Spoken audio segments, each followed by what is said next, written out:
यहाँ भी मीटिंग करेंगे, बंबई में भी करेंगे, कलकत्ता में भी करेंगे, जहां जहां पूर्वांचल के, पश्चिम उत्तर प्रदेश के लोग हैं, हर जगह जाकर के यही हाथ पैर जोड़ के समझाएंगे। अपने बारे में सोचिए, अपने अतीत के बारे में सोचिए, और सोचिए कि जब तक आप 89 तक भाजपा के खिलाफ वोट नहीं करते थे, कांग्रेस को जिताने के लिए वोट करते थे, तब तक भाजपा की सिर्फ 2 सीटें होती थी।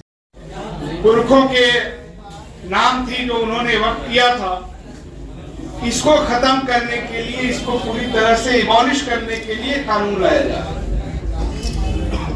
लेकिन हम देख रहे हैं कि उस पर विपक्ष के तरफ से बहुत बात, समाज में भी बात नहीं हो रही। कुछ लोग हैं, 2-4 लोग जो इस पे बात करते हैं, कहीं फेसबुक पे पोस्ट दिख जाए। हमारे एक मित्र हैं जावेद भाई, लंबे समय से इसी पे काम कर रहे हैं, जामिया के इंचार्ज रहे हैं, जामिया अलीगढ़ में मिशनरी भाव से लगे हुए। अब ये अगर कानून बदल गया तो जो भी आपके पास दिखाने के लिए, आने के लिए तो नहीं है, लेकिन जो दिखाने के लिए बहुत सारी आपके पास जो चीजें थी, वो सब आपके हाथ से छीन गए। पार्टियां इस पर इसलिए नहीं बोलेंगी क्योंकि समाज बात नहीं कर रहा। समाज अगर इस पे बात करेगा तब पार्टियां भी इस पर बात करने को मजबूर है। एक और चीज जो भाजपा करने जा रही है, बहुत सारे पिटीशंस सुप्रीम कोर्ट में डाले गए। पिछले 3 CJIs का जो आप चलन अगर देखें, उनका काम करने का तरीका देखें, तो आपको बहुत क्लियर हो जाएगा कि क्या होने जा रहा है। एस.ए. बोबड़े साहब जब जज नियुक्त हुए, उस समय ये एक पैटर्न सेट हुआ कि कुछ ऐसे मसले हैं जिस पर एक आदमी है, नेता है भाजपा का अश्विनी उपाध्याय, वो जो भी पिटीशन डालता है उस पर तुरंत सुनवाई। आप तमाम पिटीशंस देखिए, CA NRC से लेकर तमाम, एक आदमी है जिसके पिटीशन पे सबसे पहले सुनवाई। कश्मीर में 370 खत्म किया गया, कॉन्स्टिट्यूशनल सवाल था, कॉन्स्टिट्यूशन बेंच को बैठना चाहिए था, लेकिन 2019 में मुकदमे दायर हुए और अक्टूबर में 15 दिन की बस सुनवाई हुई। लेकिन अश्विनी उपाध्याय के जो पिटीशंस हैं उस पर तुरंत सुनवाई होती है। क्या पिटीशन है देखिए, उनका कहना है कि प्लेसेज ऑफ वर्शिप एक्ट को खत्म किया जाए। हम चाहते हैं कि पढ़े लिखे लोग हैं, इसलिए ये सब बातें हो रही।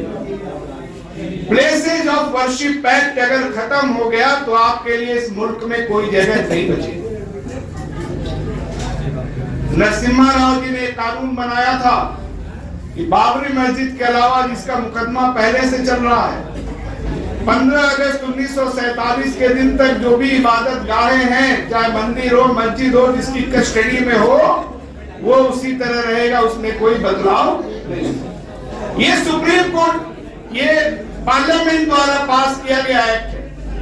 बाबरी मस्जिद का जो फैसला आया उसमें भी इस बात को कहा गया कि ये जो एक्ट है, ये हमारे प्रियम्बल को, यानी संविधान के मौलिक ढांचे को मजबूत करता है। संविधान का मौलिक ढांचा क्या है? संविधान का मौलिक ढांचा वो है कि पूरे संविधान में बदलाव हो सकता है, लेकिन उसके मौलिक ढांचे में बदलाव नहीं हो सकता। देश की जो सबसे बड़ी कॉन्स्टिट्यूशन बेंच है, उसने कहा है ये बात कि इससे बदलाव नहीं हो सकता। सुप्रीम कोर्ट अपने फैसले में कह रहा है कि प्लेसेज ऑफ वर्शिप एक्ट हमारे प्रियम्बल को, मौलिक ढांचे को मजबूत करता है, लेकिन उसको चुनौती देने वाली याचिकाएं सुप्रीम कोर्ट में स्वीकार हो जाती है। जबकि इस कानून में स्पष्ट कहा गया है कि इसको कभी बदला नहीं जा सकता, और इसको चुनौती देने वाली कोई याचिका किसी कोर्ट में, किसी ट्रिब्यूनल में या किसी अथॉरिटी में स्वीकार भी नहीं की जा सकती। अगर कोई ऐसा करता है तो 3 साल की सजा भी है। अब बताइए, अगर ये बदल गया तो कोई भी ऐसी मस्जिद पे जा करके कोई दावा कर देगा कि ये पहले मंदिर था, उस पे ताला लग गया। हम लोगों ने इस पे लगातार 5-6 बार ज्ञापन दिया, तमाम चीजें की। ये सुप्रीम कोर्ट कर रहा है, सुप्रीम कोर्ट। ये जो बोबड़े साहब थे, ये कौन थे? ये जब चीफ जस्टिस बने तो देवेंद्र फडणवीस ने ट्वीट किया कि ये बहुत अच्छा आदमी जज बना है जो सावरकर के परिवार से जुड़ा हुआ। बाद में मैंने इस पे थोड़ा शोध किया। गांधी जी के हत्या में बोबड़े साहब के दादा 1 हफ्ता जेल में थे, उसको चीफ जस्टिस। वो जैसे ही बनते हैं ये सब पिटीशन पढ़ते हैं उसमें, उस पे धीरे धीरे धीरे सुनवाई। ये जो अभी जज साहब हैं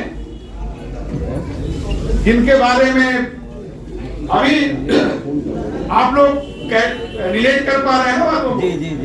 पिछले दिनों तमिलनाडु में, ये बात मैं इसलिए कह रहा हूँ कि यहाँ बहुत सारे लोग हैं जो एजुकेशन से जुड़े हैं, लॉयर हैं, पढ़े लिखे लोग। 1 मिनट के लिए पकड़ लीजिएगा मेरे से। गौरी, विक्टोरिया गौरी नाम की एक महिला को जज बनाया गया। उसने मुसलमानों और ईसाइयों के खिलाफ भड़काऊ भाषण दिया था, उसको जज बना दिया गया। चेन्नई हाई कोर्ट के ढेर सारे अधिवक्ताओं ने सुप्रीम कोर्ट को पत्र लिखा कि आप ऐसे आदमी को कैसे बना सकते हैं, लेकिन उसको भी जज बना। हमारे जो मौजूदा सीजेआई हैं अभी बाहर गए, अमेरिका में हार्वर्ड में कुछ लोगों के साथ इंटरेक्शन था, लोगों ने सवाल पूछ दिया कि आपके देश में हो क्या रहा है, तो इनके पास कोई जवाब। अब इस तरह के लोगों को क्यों बनाया जाए? एक माहौल बनाने की कोशिश हो। हम चाहते हैं आप इस पर बात करिए, मोदी पर मत बात करिए, हमारी पार्टी पे मत बात करिए, आप लोग अपने ऊपर तो बात करिए कि क्या हो रहा है, इस पर बात नहीं है। चीफ जस्टिस ने अपने भाषण में कहा कि सुप्रीम कोर्ट का या अदालतों का काम यह भी है कि जो ऐतिहासिक अन्याय हुए हैं उसको वो सही करेगी। इस भाषा का मतलब समझ रहे हैं आप? जुडिशियरी कह रही है कि जो इतिहास में अन्याय हुए हैं इसका निपटारा भी करने का काम न्यायपालिका का है। इतिहास में न्याय और अन्याय तो एक डिबेट का विषय है। बहुत सारे लोग किसी चीज को न्याय मानते हैं, बहुत सारे लोग किसी को अन्याय मानते हैं। यानी कि आपको इंस्टीट्यूशनल तरीके से कमजोर करने का काम जुडिशियरी के जरिए, तमाम जरिए से किया जा रहा है, और अफसोस की बात है कि हमारा समाज उस पर बहुत बात नहीं कर।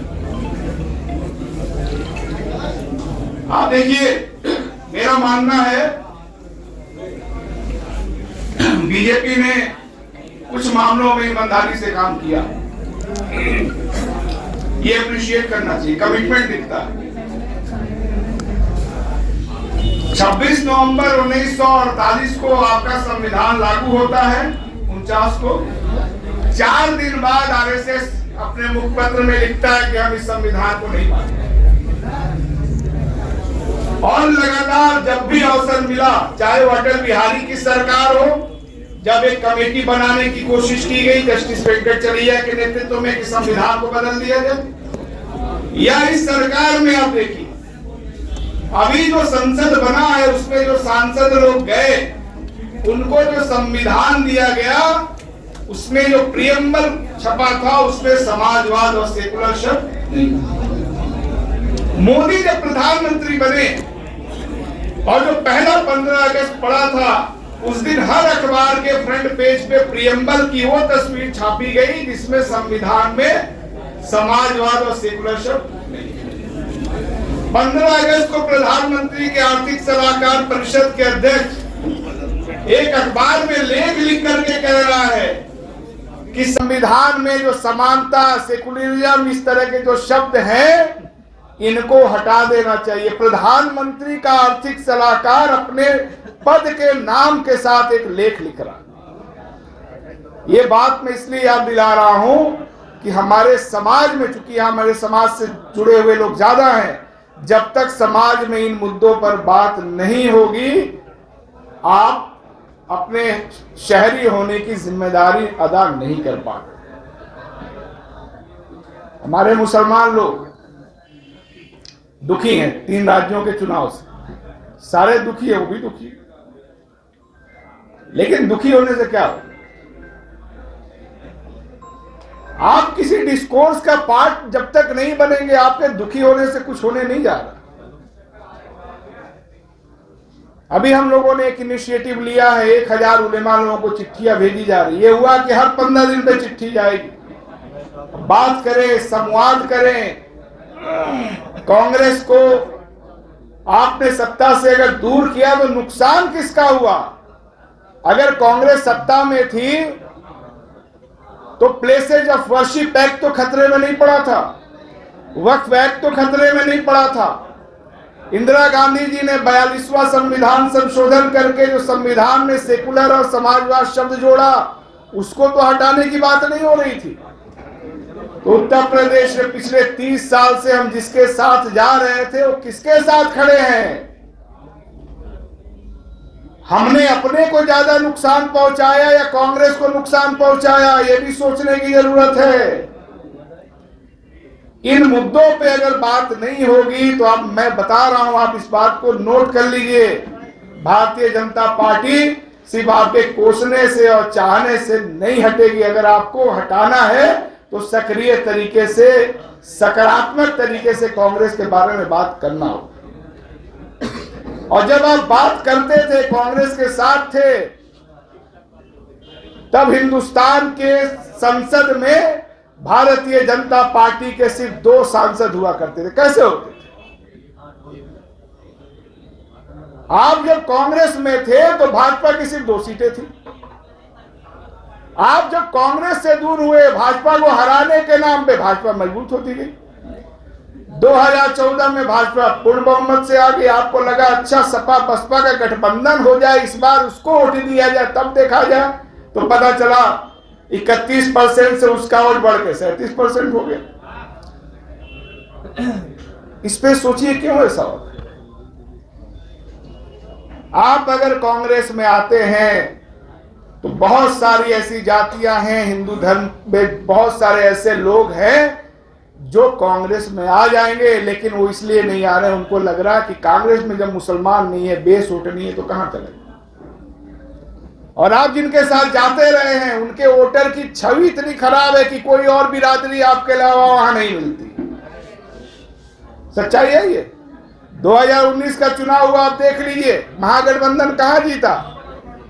सहारनपुर जीता, अमरोहा जीता, संभल जीता, बिजनौर जीता, नगीना जीता, अमरोहा जीता, मुरादाबाद जीता, रामपुर जीता। जहां आपकी आबादी ज्यादा थी वहां जीत गए। और हारे कहां? बदायूं हार गए, कन्नौज भी हार गए, फिरोजाबाद भी हार गए। किसके भरोसे राजनीति हो रही है? आपके भरोसे, और आपको अपने ही ऊपर भरोसा नहीं। आप कह रहे कि ईवीएम में दिक्कत है कि नहीं? जब मुसलमान बहुत पॉलिटिकल होता है, बहुत संजीदा होता है, तो ईवीएम को गाली देता है। ये सब ट्रैप से बाहर निकलिए। वोट पड़ रहा है उधर, तब हुआ। ईवीएम कोई मुद्दा नहीं है। एक बात ध्यान रखिए, ईवीएम की बात इसलिए फैलाई जाती है ताकि आपको अपने वोट पे भरोसा न रह जाए। अगर मान लीजिए यहाँ 500 लोग हैं, सबने तय किया कि भाजपा को हराना है, उसी में एक चच्चा खड़े होंगे, कहेंगे जब तक ईवीएम है कुछ नहीं होगा, 499 लोगों का उत्साह डाउन कर देंगे। होता है ना? ये सब ट्रैप है। निराशा में मत रहिए, नकारात्मक बात मत करिए, अपने अतीत से सीखिए। आज संसद में मुश्किल से 7-8 सांसद होंगे मुसलमान। 80 से 84 के बीच 49 मुसलमान सांसद हो गए थे। कैसे हो गए थे भाई? आपको कांग्रेस पार्टी बनाती थी। 5-5 मुसलमान मुख्यमंत्री थे, राजस्थान में, आसाम में, बिहार में, पौंडीचेरी में, महाराष्ट्र में। आज तो कोई कुछ नहीं बना रहा। क्यों? क्योंकि उनको पता है कि आप जिताने के लिए वोट नहीं कर रहे हैं, आप निगेटिव वोटर हैं, आप भाजपा को हराने के लिए वोट कर रहे हैं। और जब भाजपा को हराने के लिए किसी को जिता देते हैं तो कहता है ठीक है अब काम तो हो गया, अब जाओ ई रिक्शा चलाओ जो चलाते हो। सकारात्मक वोटर जब तक आप थे, पार्टियां आपको जिताने के एवज में जगह देती थी, प्रतिनिधित्व तो देती थी, तभी तो 49 सांसद हो गए थे। उस समय आपकी आबादी 13% थी, 8.5% था ये पूरा आंकड़ा। आज आपकी आबादी 15 के आसपास है और संसद के अंदर रिप्रेजेंटेशन 1.5% भी नहीं है। तो जब तक आप कांग्रेस के साथ सकारात्मक तरीके से जुड़े हुए थे, आपका वजूद बचा था, आपसे कोई कागज नहीं मांगता। टेनी मिश्रा का ही बयान आया कि मार्च से हम सीए लागू करने जा रहे हैं। कर भी सकते हैं, सरकार बन चुकी है, कर भी सकते हैं। बन जाएगी तो क्या कर लेंगे, शाहीन बाग कर लेंगे, उससे क्या होगा। अब एक बात सोचिए अंत में, सीए एनआरसी के पक्ष में कहीं आंदोलन नहीं हुआ। कपिल मिश्रा कहीं एक दिन धरना दिया था, लेकिन जो सीए एनआरसी के पक्ष में लोग हैं, कश्मीर से कन्याकुमारी तक, उनको पता है कि हमको वोट कहां देना चाहिए। और जितने लोग सीए एनआरसी के खिलाफ हैं, अगर 50,000 लोग यहाँ पे शाहीन बाग में थे तो उसमें 20,000 कांग्रेस के थे, 20,000 क्या यहाँ झाड़ू है ना, झाड़ू वाले थे, तो 10,000 साइकिल वाले थे। तो बूथ पर तो आप ये लड़ाई हार गए। आप किसी पार्क में लड़ाई जीत जा रहे हैं, लखनऊ के घंटा घर में आप लड़ाई जीत जा रहे हैं, लेकिन इस लड़ाई को आप बैलेट में नहीं बदल पा रहे। और जब तक बैलेट में नहीं बदलेंगे कोई मतलब नहीं। इन चीजों पे सोचिए, अपने बारे में सोचिए। ये अगर कानून बदल जाते हैं, ये बहुत निर्णायक सत्र होने जा रहा है। ये समझ रहे हैं, 2 बार राज्यसभा में प्रस्ताव लाया गया, प्राइवेट मेंबर बिल लाया गया कि संविधान में से सेकुलर और समाजवाद शब्द हटा दिए। दोनों बार हम लोगों ने ज्ञापन दिलवाया। उनके फेवर के जज हैं, कुछ भी हो सकता है। ऐसा नहीं है कि सिर्फ सरकार लगी है, जुडिशरी भी लगी है। क्या करना है, बस सेकुलर शब्द ही तो हटाना है जो इंदिरा गांधी जोड़ करके गई थी। कोई भी समझदार समुदाय हर 10 साल पे, 15 साल पर अपना मूल्यांकन करता है। हम लोग भी मूल्यांकन करना सीखें, दूसरे समाजों से सीखें। भाजपा को हराना कोई मुश्किल नहीं। 14 में कितना 31% पाया था, ये 19 में पाया 37%।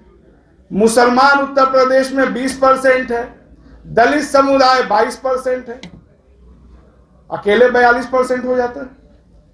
लेकिन मुसलमानों का जो अपना संबंध है दलित समुदाय के साथ, वो अच्छा नहीं है। हम उनके बारे में अपने घरों में, परिवारों में उसी अप्रोच से बात करते हैं जिस तरह और लोग करते हैं। सच्चाई है। आप एक सर्वे करके देख लीजिए, आपको चीजें निकल के आ जाए। अगर आपको देश को बचाना है तो दूसरे समुदाय का भरोसा जीतना हो। अगर आप कांग्रेस को वोट करेंगे तो दूसरी बिरादरियां कांग्रेस को वोट कर देंगी। अगर आप कहीं और रहेंगे, भाजपा को आप नहीं हरा। और भाजपा को हराने का मतलब है संविधान को बचाना, डेमोक्रेसी को बचाना। अपने बारे में सोचिए, ये बातें आपसे कहनी थी, इस पे विचार करिए। पर्टिकुलर व्यक्तियों पे बात करना बंद कर दीजिए, तंज कसना बंद कर दीजिए, जो आप मुसलमान लोग जो व्हाट्सएप और फेसबुक पे चलाते रहते हैं। गंभीर बनिए, सीरियस बनिए, नहीं तो आपके सामने कुछ है नहीं है। प्लेसेज ऑफ वर्शिप एक्ट खत्म हो गया तो हर कस्बे में एक दूसरी बाबरी मस्जिद ये बना देंगे, आपको कहीं पनाह की जगह नहीं मिलेगी। राहुल गांधी को प्रधानमंत्री बनाने के लिए और किसी पार्टी को जिताने के लिए बाद में सोचिए। ये कानून जो आपको संविधान में जो अधिकार दिए हैं, इसको बचाने की बात आपको सोचनी पड़ेगी। और नहीं तो फिर आपके पास बहुत समय नहीं है। अगले 5 महीने के अंदर हम लोग क्या कर सकते हैं, इस पे आप लोग सोचिए, राय रखिए। इसीलिए हमारे प्रदेश अध्यक्ष जी आपके बीच आए हैं। यहाँ भी मीटिंग करेंगे, बंबई में भी करेंगे, कलकत्ता में भी करेंगे, जहां जहां पूर्वांचल के, पश्चिम उत्तर प्रदेश के लोग हैं। हर जगह जाकर के यही हाथ पैर जोड़ के समझाएंगे, अपने बारे में सोचिए, अपने अतीत के बारे में सोचिए, और सोचिए कि जब तक आप 89 तक भाजपा के खिलाफ वोट नहीं करते थे, कांग्रेस को जिताने के लिए वोट करते थे, तब तक भाजपा की सिर्फ 2 सीटें होती थी। शुक्रिया।